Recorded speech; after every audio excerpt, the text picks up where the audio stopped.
स्वागत है आप सभी का आईएमआरई सब्जेक्ट में। IMRE means installation maintenance and repair of electrical equipment.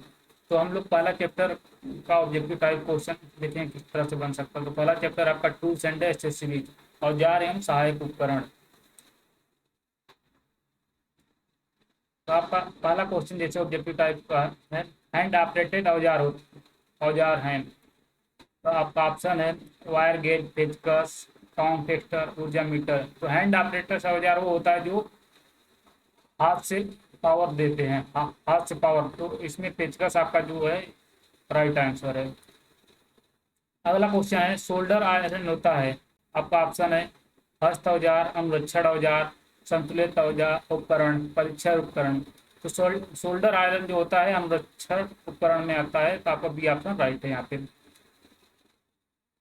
एक परीक्षण उपकरण है, एक परीक्षण उपकरण है। तो आपका ऑप्शन है हथौड़ा, वॉइस संपीड़न, टैप डाई, स्टेबोस्कोप। तो आपका डी ऑप्शन राइट है। इसको इससे आपका मेजर करते हैं, इसको टेकोमीटर मेजर करते हैं, रोटेशन स्पीड मापते हैं इससे।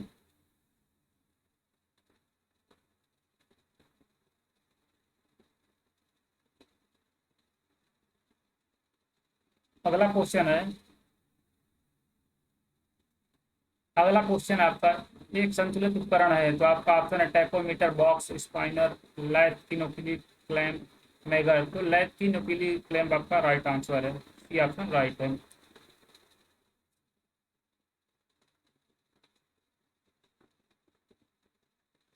अगला क्वेश्चन है अनुरक्षण उपकरण के अंतर्गत आता है। आपका आपका ऑप्शन है,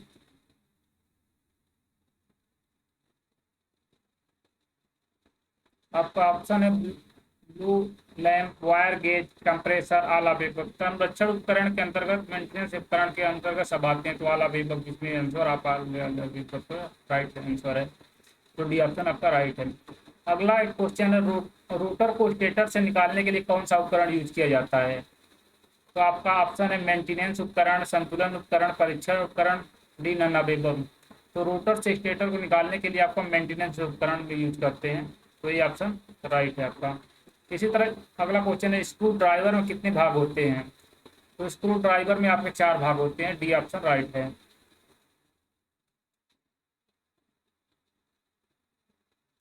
अगला क्वेश्चन हम लोग देखते हैं वायर को काटने के लिए प्रयोग किया जाता है। आपका वायर को काटने के लिए उपकरण यूज किया जाता है। तो आपका ऑप्शन है noise plier, cutting plier, box spanner, D filter पर। तो आपका वायर को काटने के लिए कटिंग प्लायर का यूज करते हैं। तो बी आपका राइट आंसर है।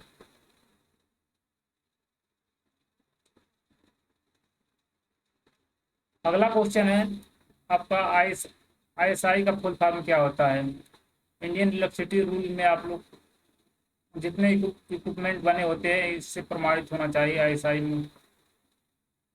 तो आपका इसमें आईएसआई मीन्स पहला option Indian electronics rules, B option है Indian electricity rules, C option Indian standard institution, D none above. तो सी ऑप्शन यहाँ पे राइट है। आईएसआई खुद होता है इंडियन स्टैंडर्ड इंस्टीट्यूशन। इसी तरह अगला क्वेश्चन है विद्युत तार को मोटाई किस उपकरण द्वारा मापा जाता है। जो वायर होता है आपका किस किससे मेजर किया जाता है। आपका ऑप्शन है wire gauge, screw gauge, metre scale, D नैना वेबर। तो आपका वायर गेज के थ्रू मापा जाता है। पहला ऑप्शन राइट है। अगला क्वेश्चन है धातु की पतली चादर को मोड़ने के लिए प्रयोग किया जाता है। आपका ऑप्शन है आरी, पेचकस, काठ हथौड़ा, डी प्लायर। तो काठ हथौड़े का यूज किया जाता है धातु की चादर को मोड़ने के लिए। तो सी ऑप्शन आपका राइट है। इकोनॉमिकल पावर फैक्टर होता है आपका, जो पावर फैक्टर आप लोगों को लोड लोड मैक्सिमम जो यूज होता है कितना इकोनॉमिकल माना गया है। तो आपका ऑप्शन 0.8 लीडिंग, 0.85 से 0.95 लैगिंग, सी ऑप्शन में 1 है, डी 0.8 लैगिंग। तो आपका मोस्ट इकोनॉमिकल जो पावर फैक्टर जो इंडिया में है 0.98 से 0.95 लैगिंग माना गया है, तो आपका बी ऑप्शन राइट है। इस पर लॉस आपका कम होता है। अगला क्वेश्चन है आपका, डेंजर डेंजर नोटिस किस इंडियन इलेक्ट्रिसिटी रूल के अंतर्गत आता है?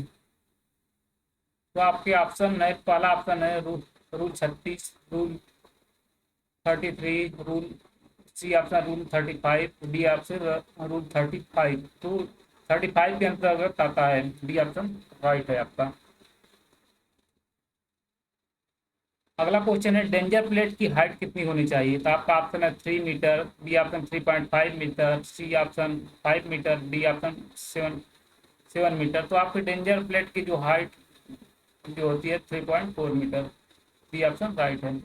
अगला क्वेश्चन इस तरह, स्ट्रे इंसुलेटर की हाइट कितनी होती है? आपका ऑप्शन है 7 feet, B option 10 feet, D option C option 5 feet, D option 8 feet. तो स्टे इंसुलेटर की जो हाइट होती है 10 फीट होती है, आपका बी ऑप्शन राइट है। अगला क्वेश्चन है, सस्पेंशन में एक डिस्क को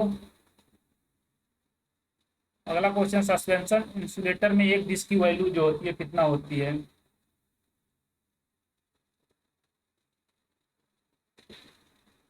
तो सस्पेंशन इंसुलेटर में एक डिस्क की जो वैल्यू होती है, आपके ऑप्शन 11 के वी, 22 के वी, 33 के वी, नन अवेलेबल। तो सस्पेंशन में एक डिस्क की जो वैल्यू होती है 11 केवी होती है, तो ये ऑप्शन राइट है। अगला क्वेश्चन है, पिन टाइप इंसुलेटर कितने केवीए तक यूज किए जा सकते हैं? तो आपका ऑप्शन है 11 केवी, 33 केवीए, ऑप्शन सी 63, 66 है, और डी ऑप्शन 22 केवीए। तो आपका डी ऑप्शन यहाँ पर राइट है। अगला क्वेश्चन आपका है,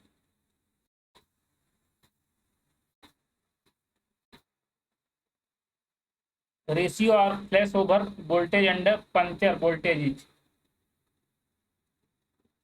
तो ऑप्शन आपका है less than 1, greater than 1, D C option both, D none of above. तो आपका ग्रेटर देन 1, यहाँ पे ऑप्शन कुछ गलत है। यहाँ पे ग्रेटर देन 1 लेस देन 1 लिखा गया है, तो एक गलत है आपका। तो ग्रेटर देन 1 होता है। जो रेशियो आप होता है flash over voltage and puncture voltage का रेशियो जो होता है सेफ्टी फैक्टर में जो होता है पिन टाइप इंसुलेटर में, तो ग्रेटर देन 1 होता है। तो ये आपका बी ऑप्शन राइट है। अगला है, पोर्सिलिन की डाइलेक्ट्रिक स्ट्रेंथ कितना होती है? ऑप्शन आपका 60 केवी पर सेंटीमीटर, 80 केवी पर सेंटीमीटर, सी ऑप्शन 70 केवी पर केवी, डी नन अवेलेबल। तो पोर्सिलिन की होती है 60 केवी पर सेंटीमीटर, ये ऑप्शन राइट है। अगला क्वेश्चन है इसी तरह, कंप्रेसर स्ट्रेंथ ऑफ पोर्सिलिन, जो मैकेनिकल स्ट्रेंथ होती है पोर्सिलिन की, तो ऑप्शन है 500 केजी पर सेंटीमीटर, 7000 केजी पर सेंटीमीटर, 10⁴ केजी पर सेंटीमीटर, डी नन अवेलेबल। तो इसकी मैकेनिकल स्ट्रेंथ जो पोर्सिलिन की होती है 7000 केजी पर सेंटीमीटर होती है। अगला क्वेश्चन है, एंटी क्लाइंबिंग डिवाइस पोल पर कितनी ऊंचाई होती है? तो ऑप्शन है 3.4, B option 5 metre, C option 2.5 metre, D 2.5 metre. तो आपका 2.5 मीटर होता है इसकी सी ऑप्शन राइट है। इसी तरह अगला क्वेश्चन है, सीमेंट कंक्रीट पोल में सीमेंट सैंड डाउन कंक्रीट का रेशियो कितना होता है? आपके ऑप्शन है, पहला ऑप्शन 1:4:8, बी ऑप्शन है 1:3:3:5, C option 1:3:6, D none available. तो आपका मिक्सर होता है 1:3:6, सी ऑप्शन आपका राइट है। अगला क्वेश्चन, स्ट्रीट टावर यूज किए जाते हैं लेस देन 36 के लिए, मच देन 36 के लिए, ग्रेटर देन 132 के लिए। तो आपका 36 के ऊपर जो होते हैं 36 से आप यूज करने लगते, तो बी ऑप्शन यहाँ पर राइट है। एक्सीडेंटल चार्ज किस रूल के अंतर्गत आते हैं?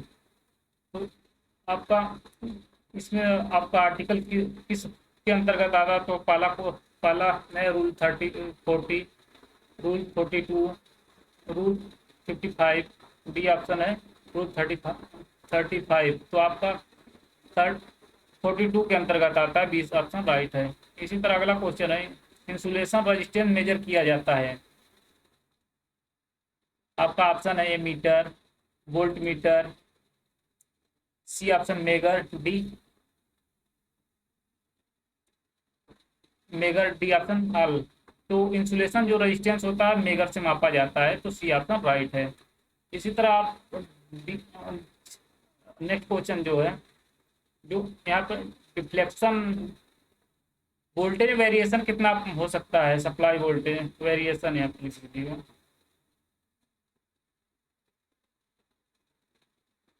वेरिएशन वोल्टेज में, सप्लाई वोल्टेज में कंज्यूमर जो आती है वो कितना, किसके अंतर्गत आता है, तो ये आपके ऑप्शन है rule 35, 55, 54, rule number 40, rule number 80, तो ये 54 के अंतर्गत आएगा। 54 के अंतर्गत कि वोल्टेज में कितने वेरिएशन हो सकते हैं। तो थैंक यू। अगर वीडियो अच्छा लगे लाइक और सब्सक्राइब करें, अगर कोई सुझाव हो तो दे सकते हैं।